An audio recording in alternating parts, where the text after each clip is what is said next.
कावेरी नाखवा कुटुंबियांना न्याय मिळालाच पाहिजे. वरळी हिट अँड रन प्रकरण फास्ट ट्रॅक कोर्टात चालवा आणि कावेरी नाखवा यांना चिरडणाऱ्या मिहिर शहाला फाशी द्या अशी जोरदार मागणी करत ठाण्यातील शिवसेना पक्षाच्या महिला कार्यकर्त्यांनी आंदोलन केले. वरळीमध्ये भल्या पहाटे बेदकारपणे गाडी चालवून कावेरी नाखवा या महिलेला चिरडण्यात आले. आरोपी मिहिर शहा हा शिंदे गटाचा पालघरचे जिल्हा प्रमुख राजेश शहा यांचा मुलगा असल्याने तब्बल 60 तासानंतर त्याला अटक करण्यात आली. त्याच्या रक्ताच्या नमुन्यात मद्याचे अंश सापडू नयेत म्हणून मंत्र्यांनी पोलिसांवरती राजकीय दबाव टाकून शोधकार्य करण्यास विलंब लावून मोठे षडयंत्र रचले असल्याचा आरोप यावेळी महिला शिवसैनिकांनी केला. मुंबई पोलीस सराईत गुन्हेगाराला तात्काळ पकडू शकतात, तर मुजोर मिहिर शहाला पकडण्याकरिता 3 दिवस का लागले? यासाठी कोणत्या राजकीय बड्या नेत्यांचा दबाव होता का, हे महाराष्ट्रासमोर आलेच पाहिजे. या मागणीचं निवेदन महिला आघाडीने जिल्हाधिकारी यांना दिलं आहे. अशा गुन्हेगारीची पुनरावृत्ती होऊ नये व हा खटला फास्ट ट्रॅकवरती चालवून मानवरूपी राक्षस प्रवृत्तीच्या मिहिर शहाला फाशी झालीच पाहिजे. तसेच शहा कुटुंबियांच्या ठाणे आणि पालघर जिल्ह्यातील अवैध धंद्यांवरती तात्काळ कारवाई करण्याची मागणी ठाणे जिल्हा शिवसेना महिला आघाडीने आपल्या निवेदनात केली आहे. यावेळी जिल्हा संघटक रेखा खोपकर, माजी नगरसेविका नंदिनी विचारे, उपजिल्हा संघटक ॲडव्होकेट आकांक्षा राणे इत्यादी महिला पदाधिकारी यावेळी उपस्थित होत्या.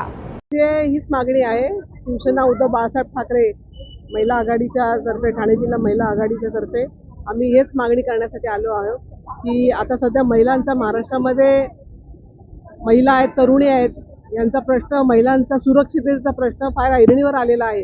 आता काही दिवसापूर्वी भाईंदरला एका तरुण मुलीला भर रस्त्यामध्ये चाकूने तिच्यावरती वार केले, तिची हत्या करण्यात आली. आता पोर्शे प्रकरण आहे हिट अँड रनचं पुण्यातलं, त्याचं काही झालं प्रकरण, पण ते पण संथ गतीने चालू आणि आरोपी मोकाट फिरतायत. म्हणजे कोणाचं इथे काय कोणाला पायपोसच राहिला नाहीये सुरक्षिततेच्या दृष्टिकोनातून. आणि कालचं जे हे प्रकरण आहे, आपली ही नाखवा, कावेरी नाखवा, तिला तर उपनेते राजेश शहा आणि त्याचा मुलगा तो मिहिर, मुजोर मुलगा, त्यांनी भर रस्त्यामध्ये तिला गाडीने उडवलं. बरं तो थांबला असता, तिला जर हे केलं तर तिचा जीव वाचला असता.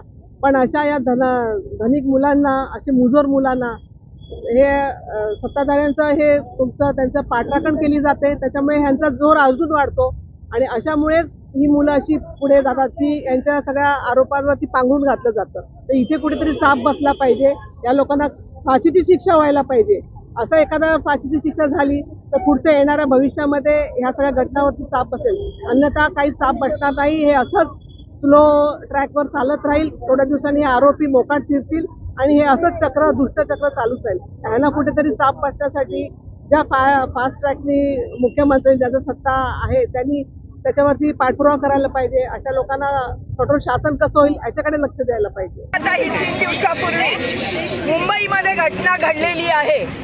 धनदांडग्यांची मुलं दारू पिऊन, नशा करून आपल्याच मस्तीमध्ये ज्या वेळेस रस्ता आपल्या बापाचा आहे असं समजून चालतात, त्यावेळी रस्त्याने चालणाऱ्या सामान्य माणसांची बिलकुल कुठे पर्वा केली जात नाही. ज्यावेळी गाडीला ठोकर देऊन हे नवरा बायको दोघं जण त्यांच्या बॉनेटवर उडाले. बॉनेटवर उडाल्यानंतर नवरा बाजूला फेकला गेला. ती बाई त्या बॉनेटवरून उडून चाकामध्ये आणि बंपरमध्ये अडकली. नवरा थांब थांब सांगतोय, परंतु नशेमध्ये धुंद असणारा हा मिहिर शहा यांनी त्या बाईला त्या गाडीखाली चिरडत 2 किलोमीटर पर्यंत तो त्या बाईला घेऊन गेला चिरडत. त्या बाईच्या अंगावर एक वस्त्र राहिलं नाही आणि अशा प्रकारे त्या बाईचा मृत्यू झाला. एवढा बेदरकारपणा कसा काय येतो या धनदांड यांच्या अंगात की त्यांना माहिती आहे आम्हाला या ठिकाणी मारणारं कोणी नाही किंवा आमच्या कायदा आमचं काही वाकडं करू शकत नाही. या मिजाशीमध्ये रस्त्यावरून चालणारी ही लोक, ज्यावेळी त्यांना सामान्य माणसांच्या आयुष्याची सुद्धा किंमत वाटत नाही, अशा लोकांना सरकारने कुठेतरी जबरदस्त शिक्षा करून आपल्या संपूर्ण सामान्य लोकांना आज न्याय देण्याची गरज आहे. आज प्रत्येक ठिकाणी या महाराष्ट्रामध्ये, पुण्यामध्ये झालं, नागपूरमध्ये झालं, मुंबईमध्ये झालं, जर सामान्य माणसं असेच कीड मुंगीच्या मरणाने मरणार असतील तर हे गरिबांचं सरकार म्हणून घेण्यात हे नालायक सरकार ठरतंय.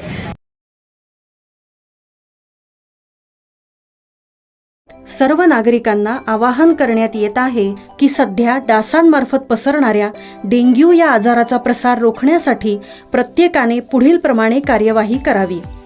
डेंग्यू आजार एडिस इजिप्ती हा डास चावल्याने होतो. या डासांची पैदास साचलेल्या किंवा साचवलेल्या स्वच्छ पाण्यामध्ये होते. 8 दिवसांपेक्षा जास्त दिवस पाणी उघडे व साचून राहिल्यास त्यात डास अंडी घालतात. अंड्यांच्या अळ्या तयार होऊन पुढे डास तयार होतात. यासाठी आपल्या घरातील पाणी साठे उदाहरणार्थ बॅरल्स, पिंपे, टाक्या, हौद, रांजणे इत्यादी दर आठवड्याला रिकामे करून घासून पुसून कोरडे करून पुन्हा भरावे. 1 दिवस कोरडा दिवस म्हणून पाळावा. पाणी साठ्यांना घट्ट झाकणे बसवावीत किंवा जुनी साडी, चादर, धोतर यांनी बांधून झाकून ठेवावीत, म्हणजे डास त्यात जाऊन अंडी घालणार नाहीत. घराच्या गच्चीवर, आजूबाजूला, अंगणात कोठेही पाणी साचू देऊ नये. भंगार सामान उघड्यावर टाकू नये. उदाहरणार्थ टायर्स, प्लास्टिक सामान, कुंड्या, टाकाऊ वस्तू इत्यादी.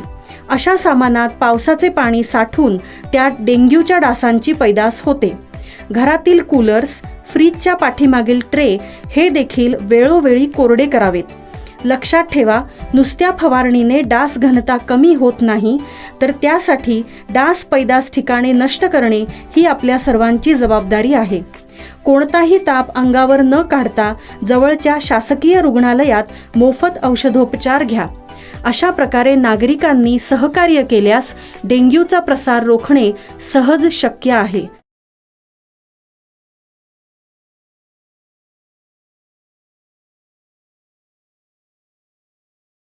रुग्णांची सेवा हीच खरी ईश्वर सेवा असून रुग्णालयात उपचारासाठी येणाऱ्या प्रत्येक रुग्णाची आपुलकीने सेवा करणे हे वैद्यकीय क्षेत्रातील प्रत्येक व्यक्तीचं कर्तव्य आहे. सिव्हिल रुग्णालयात उपचार घेतल्यानंतर रुग्ण बरा होऊन घरी जाताना जो आनंद आहे याची तुलना कशातच नसल्याचे प्रतिपादन जिल्हा शल्य चिकित्सक डॉक्टर कैलास पवार यांनी केले आहे. ठाणे जिल्ह्यात रुजू झालेल्या शुश्रूषा संवर्गातील अधिपरिचारिका यांना रुग्णालयात चालणाऱ्या कामकाजाची माहिती देण्यासाठी 3 दिवसीय कार्यशाळेचं आयोजन ठाणे सिव्हिल रुग्णालयामध्ये ठेवले होते. यावेळी रुग्णालयाचे जिल्हा शल्य चिकित्सक डॉक्टर कैलास पवार आणि अतिरिक्त जिल्हा शल्य चिकित्सक डॉक्टर धीरज महांगडे यांच्या मार्गदर्शनाखाली झालेल्या कार्यशाळेमध्ये अधिपरिचारिकांना रुग्णालयातील घडामोडी, रुग्णांशी कसे बोलावे, आजार बघून त्यावर कोणता इलाज करावा, एखादा साप, विंचू, कुत्रा चावल्यावरती पटकन काय करावे, एखादी इमर्जन्सी रुग्णाची केस आल्यावरती कशी हाताळावी इत्यादींची माहिती देण्यात आली असल्याचं निवासी वैद्यकीय अधिकारी डॉक्टर मृणाली राहुल यांनी सांगितले. जिल्ह्यातील सिव्हिल, उपजिल्हा रुग्णालय, ग्रामीण रुग्णालय इत्यादी ठिकाणी सेवा बजावण्यासाठी 64 अधिपरिचारिका रुजू होणार आहेत. शासकीय रुग्णालयात उपचारासाठी येणारा रुग्ण हा गरीब, ग्रामीण, दुर्गम, आदिवासी भागातील येणारा असतो. त्यामुळे रुग्णांशी सलोख्याने वागण्याचा सल्ला देखील यावेळी देण्यात आला आहे.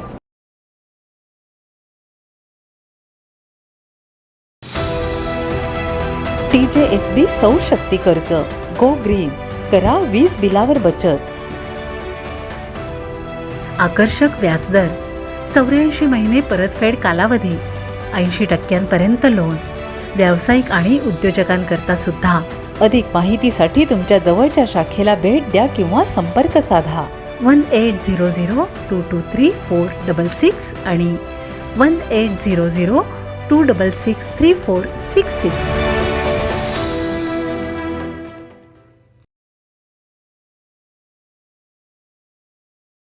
Saturday club global trust Thane रिजनच्या वतीने मराठी उद्योजकता दिवस 2024चं आयोजन डॉक्टर काशीनाथ घाणेकर नाट्यगृह ठाणे येथे करण्यात आलं.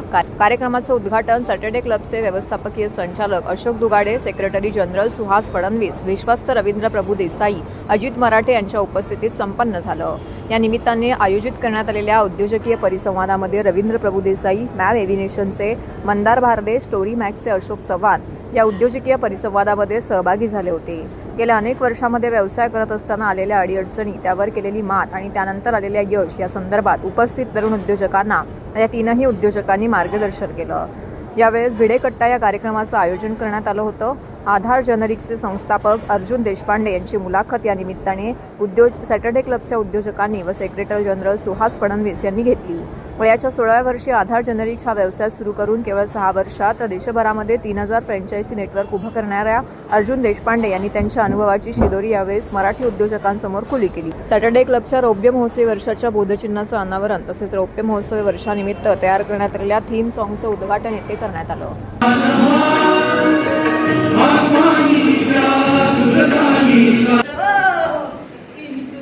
चावला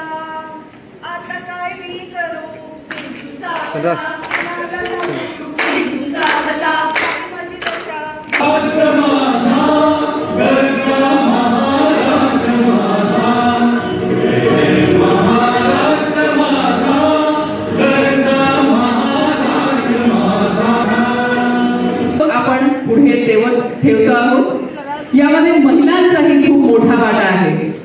असं म्हणतात की बिखरे घर को सवार लेती है.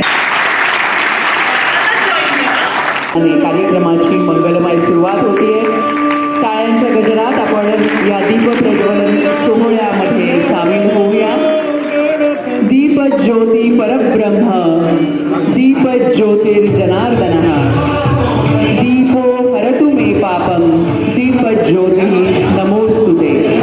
अंतर्ज्योतिर्बहिर्ज्योतिः, प्रत्येक ज्योतिर्परात्परः, ज्योतिर्ज्योतिः स्वयं ज्योति, आत्मज्योतिः शिवोऽस्म्यहम्. मान्यवरांच्या हस्ते दीप प्रज्वलनानं कार्यक्रमाची मंगलमय सुरुवात होतीये. आपणही आपल्या टाळ्यांच्या गजरात हा कार्यक्रमामध्ये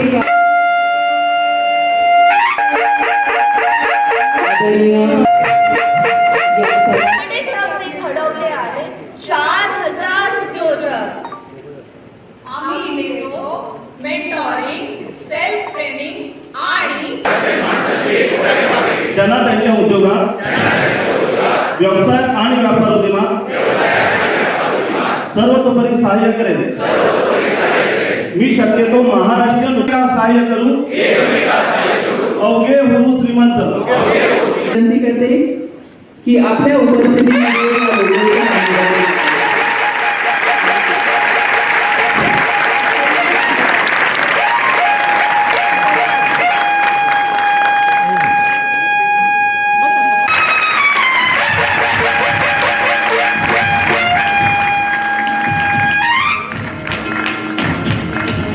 मनपूर्वक धन्यवाद.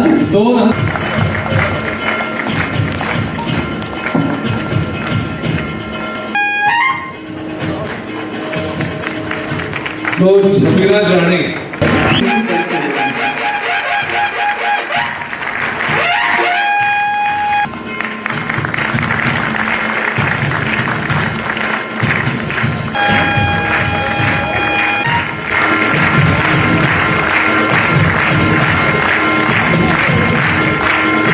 कार्यक्रम खूपच छान आहे. म्हणजे हा कार्यक्रम असा आहे की जो आपल्या महाराष्ट्रातील सर्व मराठी उद्योजकांना एकत्रित आणण्याचं कार्य करतो आणि ही काळाची गरज आहे. कारण की आज आपण म्हणतो की मराठी माणूस उद्योगात नाही, पण इथं आल्यावर असं वाटतं की नाही, ती जे म्हणणं आहे ती खोटी असेल कदाचित. कारण की इथं बघितल्यावर मी बघितलं की एवढे सर्व मराठी उद्योजक आहे आणि एवढ्या सर्व मराठी उद्योजकांना बांधण्याचं कार्य ही जे संस्था करते हे बघून खूप चांगलं वाटतं. मराठी महाराष्ट्रीयन श्रीमंतांना संतोष पाटीलचा प्रणाम. मी Santosh Patil, COA Saturday club आणि CMD UKG रिसॉर्ट खोपोली. सर्व समस्त महाराष्ट्रीयन मराठी बांधवांना आजच्या मराठी उद्योजकता दिवसाच्या खूप खूप शुभेच्छा. सॅटर्डे क्लब ग्लोबल ट्रस्ट गेली 25 वर्ष एक रौप्य महोत्सवी वर्ष ह्या वर्षी आम्ही साजरं करतो आहे. आणि ह्या रौप्य महोत्सवाची सुरुवात आज 12 जुलै 2024ला ठाणे येथील काशीनाथ घाणेकर नाट्यगृहामध्ये मोठ्या दिमाखात आज त्याची सुरुवात झालेली आहे. आणि मराठी लोकांची मानसिकता, महाराष्ट्रीयांची मानसिकता बदलण्याचं व्रत घेतलेलं आहे सॅटर्डे क्लब. एकमेका सहाय्य करू, अवघी होऊ श्रीमंत हे ब्रीदवाक्य घेऊन आज महाराष्ट्रातल्या, देशाच्या, जगाच्या कानाकोपऱ्यात जिथं जिथं महाराष्ट्रीयन, जिथं जिथं मराठी उद्योजक आहे तिथं तिथं पोहोचण्याचा प्रयत्न करतोय. आजच्या या मराठी उद्योजक दिवसाच्या माझ्याकडून सर्वांना खूप खूप शुभेच्छा. नमस्कार, मी डॉक्टर अजित मराठे, मॅनेजिंग डायरेक्टर निर्माण रिअल्टर्स अँड डेव्हलपर्स लिमिटेड आणि सॅटर्डे क्लब या संस्थेचा एक विश्वस्त आहे, ट्रस्टी आहे. सर्वात प्रथम मराठी उद्योजकता दिनाच्या जगभरात पसरलेल्या मराठी उद्योजकांना मनापासून शुभेच्छा. सॅटर्डे क्लब ग्लोबल ट्रस्ट आपल्या 25व्या वर्षात आजपासून पदार्पण करत आहे. त्यानिमित्ताने सॅटर्डे क्लबच्या सर्व सभासदांना आणि सॅटर्डे क्लबच्या संपर्कात आलेल्या आणि तिथून प्रेरणा घेतलेल्या हजारो लाखो उद्योजकांना मनापासून शुभेच्छा. 2 सराईत सोनसाखळी चोरट्यांना बेड्या ठोकण्याची तळसर मानपाडा पोलिसांना यश मिळालं आहे. आशिष कल्याण सिंग व अमित कुमार राकेश सिंग अशी अटक केलेल्या दोघांची नावं आहेत. या चोरट्यांकडून पोलिसांनी 11 गुन्ह्याची उकल केली असून त्यांच्याकडून 8,54,000 रुपये किमतीचे 122 ग्रॅम सोन्याचे दागिने व 2 मोटरसायकल असा एकूण 10,14,000 रुपयांचा मुद्देमाल जप्त केला आहे. ठाणे पोलीस आयुक्तालय परिक्षेत्रात महिलांच्या सोनसाखळी चोरींच्या गुन्ह्यामध्ये दिवसेंदिवस वाढ होत होती. या अनुषंगाने ठाणे पोलीस आयुक्त आशुतोष डोबळे यांनी विविध पोलीस ठाण्यांना या सोनसाखळी चोरीच्या गुन्ह्यांची उकल करण्याची व आरोपींना अटक करण्याचे आदेश दिले होते. त्यातूनच 30 जून रोजी तळसर मानपाडा पोलीस ठाण्यात सोनसाखळी चोरीचा गुन्हा दाखल झाला होता. या प्रकरणी पोलीस उपायुक्त अमरसिंग जाधव, सहाय्यक पोलीस आयुक्त मंदार रवळे, वरिष्ठ पोलीस निरीक्षक गिरीश कोळी, पोलीस निरीक्षक विकास शेंडे यांच्या मार्गदर्शनाखाली गुन्हे प्रकटीकरण शाखेतील पोलीस उपनिरीक्षक प्रशांत सांगळी, पंकज लहाने व त्यांच्या पथकाने सीसीटीव्हीच्या माध्यमातून तपास करून आशिष सिंग याला वर्तकनगर येथील दोस्ती बिल्डिंग येथून ताब्यात घेतला आहे. सरच्या हद्दीमध्ये आणि ठाणे पोलीस आयुक्तालयाच्या इतर पोलीस स्टेशनच्या हद्दीमध्ये महिलांचे सोन्याचे दागिने, चेन असेल, मंगळसूत्र असेल असे जबरीनं चोरून नेण्याचे गुन्हे दाखल होते. त्या अनुषंगानं चित्तसर पोलीस स्टेशनचे सर्व अधिकारी, पोलीस उपनिरीक्षक PSI सांगळे आणि त्यांची टीम यांनी त्यांच्याकडे मिळालेल्या गोपनीय माहितीच्या आधारे त्याचबरोबर इतर तांत्रिक विश्लेषण करून या गुन्ह्यामध्ये संशयित आरोपी आशिष सिंग आणि अमित सिंग याला अटक केली आहे. त्या अटकेमध्ये पोलीस स्टेशन चित्तसर, कापूरबावडी, कासारवडवली, नौपाडा, खडकपाडा त्याचबरोबर मुंबईतील गोरेगाव पोलीस स्टेशन असे एकूण 11 गुन्हे उघडकीस आलेले आहेत. त्या अनुषंगानं जवळपास आतापर्यंत 10,14,000चा मुद्देमाल या गुन्ह्यामध्ये जप्त करण्यात आलेला आहे आणि एक जो पाहिजे आरोपी आहे रोहित उर्फ विशाल यास देखील आम्ही अटक करण्याचे प्रयत्न करत आहोत. अटक आरोपी हे मूळचे राहणारे उत्तर प्रदेश आग्रा येथील आहेत आणि या ठिकाणी त्यांचे काही नातेवाईक वर्तकनगर पोलीस स्टेशनच्या हद्दीमध्ये सावरकर नगर येथे राहण्यास आहेत. त्या ठिकाणी ते 2 ते 3 महिन्यासाठी येतात आणि मोटरसायकलवर फिरून दोन्ही आरोपी महिलांचे जे सोन्याचे दागिने आहेत ते जबरीने चोरून नेण्याचे गुन्हे करतात. सध्या ठाणे पोलीस आयुक्तालयामध्ये एकूण 11 गुन्हे उघडकीस आलेले आहेत आणि चित्तसर पोलीस स्टेशनला जो गुन्हा दाखल होता त्या गुन्ह्याच्या तपासामध्ये इतर गुन्ह्यांची उकल झालेली आहे आणि त्या अनुषंगाने पुढील तपास करत आहोत. घोडबंदर रोड असेल किंवा ठाणे जिल्ह्यामधील असतील जिथे जिथे आम्हाला आरोपीचा किंवा संशयित आरोपीचे जे फुटेज प्राप्त करणं होतं त्या अनुषंगाने बरेच फुटेज पडताळणी केले. राष्ट्रवादी काँग्रेसचे विधान परिषदेचे दोन्ही उमेदवार राजेश विटेकर आणि शिवाजीराव गर्जे पहिल्या फेरीत 24 आणि 23 मतं घेऊन विजयी झाले आहेत.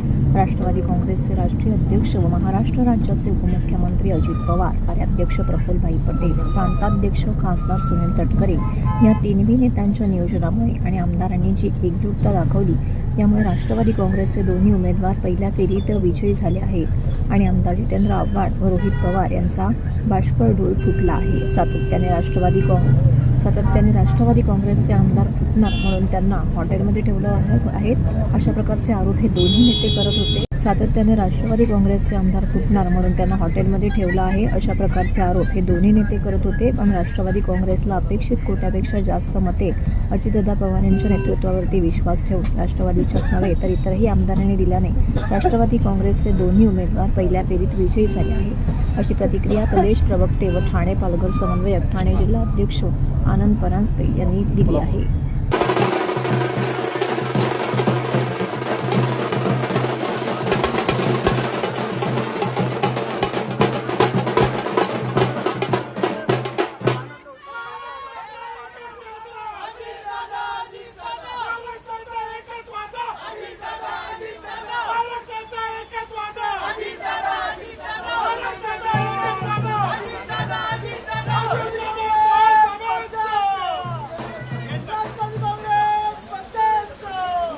दादा यांच्या नियोजनामुळे आज महाराष्ट्रात मागील 15 दिवसापासून आमदार आमच्या संपर्कात आणि किती आमदार कोणाला भेटीला एक चर्चा जी सुरू होती तर आज हे सिद्ध झालं महाराष्ट्राच्या जनतेसमोर की आमदार कोणाचे निष्ठेचे, कोणाबरोबर आणि कोणाच्या संपर्कात होते.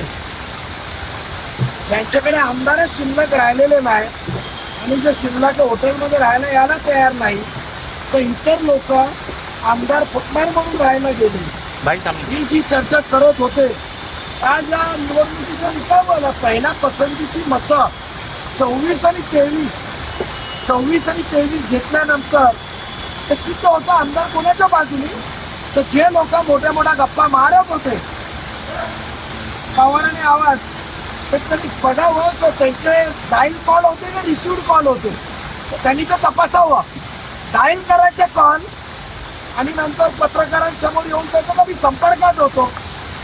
तर आज त्यांना इज्जत, त्यांची लायकी कळालेली आहे, म्हणून दादाच्या नादीत कोणी लागू नये.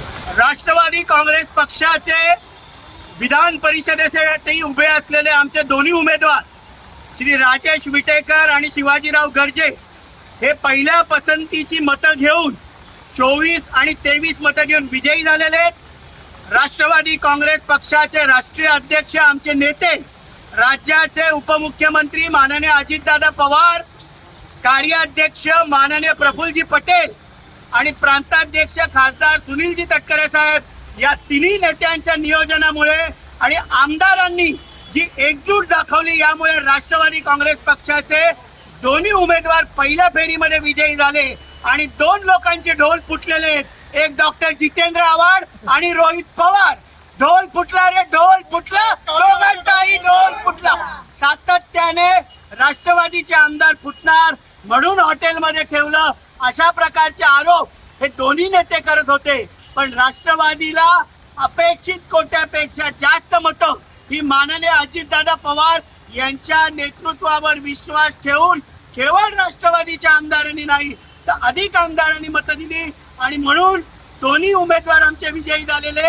एकच वादा, एकच वादा.